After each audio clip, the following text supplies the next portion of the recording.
Հեշտ է հատվածը գիսել, եթե ձեռքի տակ ունենք կանոն։ Եթե սկզբնական երկարությունը 6 սանտիմետր է, կարելի է պարզապես չափել 3 սանտիմետր եւ ահա կեսը։ Բայց ինչ անել, եթե կանոնի վրա նշումներ չկան։ Կարող ենք այդպիսի կանոնով գտնել հատվածի միջնագետը։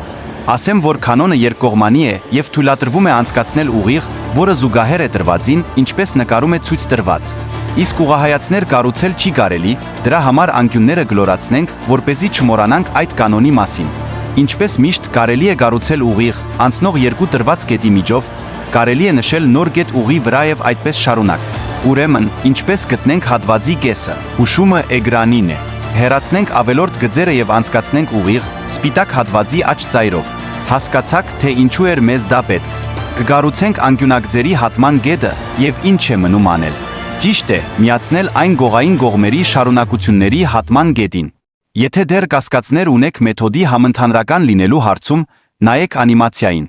Խնդիրը լուծված է։ Նշիր մեկնաբանությունում ինչ թեմայի շուրջ կուզեիր պատմեի հաջորդ անգամ։